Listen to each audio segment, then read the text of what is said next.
All right, hello everybody. Today our group will be discussing the crack epidemic's lasting mental health impacts on our communities and talking about how we heal from this. This is something that we are still seeing today and we need real solutions for it.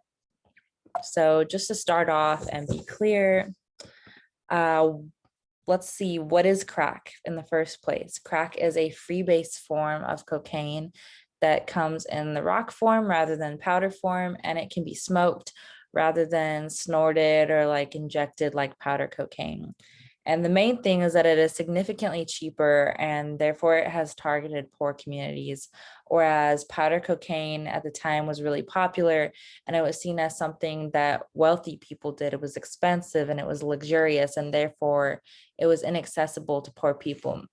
So when crack came out, it was kind of like seen as the gold rush in the hood because it was so cheap and everybody wanted it. It was super easy to get hooked on and people were able to make a lot of money really fast off of it. So it kind of created like this whole economy that made it so explosive in poor communities. So the whole crack epidemic was really rampant in like the 1980s and the 90s following the war on drugs, which was inflicted by President Nixon, where, Nixon's top advisors have literally admitted that drugs such as crack and heroin were planted in Black and Brown communities in order to destroy them. So I'll read this quote real quick where his advisor is literally admitting to this.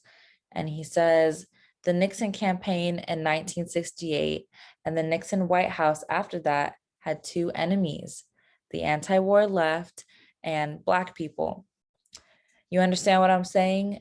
We knew we couldn't make it illegal to be either against the war or Black, but by getting the public to associate the hippies with marijuana and Blacks with heroin, and then criminalizing both heavily, we could disrupt those communities. We could arrest their leaders, raid their homes, break up their meetings, and vilify them night after night on the evening news. Did we know we were lying about the drugs? Of course we did. So clearly they knew exactly what they were doing by placing drugs like crack and heroin into poor communities. They were very intentional about destroying Black people and people that were very vocal about being against the war. So, they made it so that it was impossible for our leaders to rise up and be vocal and speak their minds.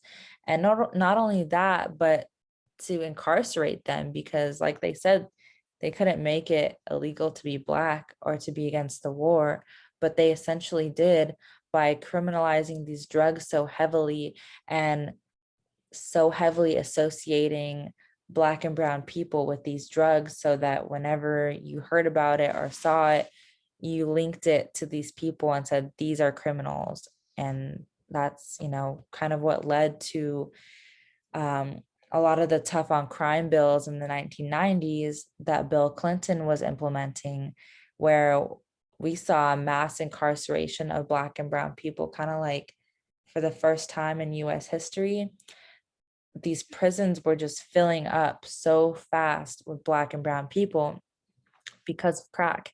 Well, even though at the time, 2/3 of crack users were white, yet they were only incarcerating Black and Brown people with life sentences just for the possession of crack cocaine.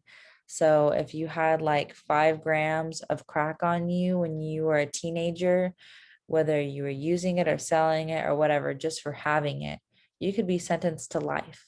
So there are still people to this day who are serving time for selling drugs, and not having even that much of it because of these tough on crime bills, because of the war on drugs, because Nixon and Reagan and all these people were literally placing these drugs in our communities in order to destroy them.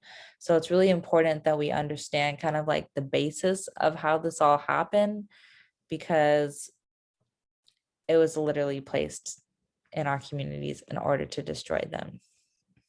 So Today, the crack epidemic has created lasting generational destruction, not only on the victims, the people, the individuals who used crack, but on entire families, our entire communities. And we see this still today. People are still using it, people are still incarcerated, and people are still not getting the help that they need. So we need real care and solutions, not incarceration. So we're going to go a little bit more into that throughout this presentation. So I hope that this was a good basis for that.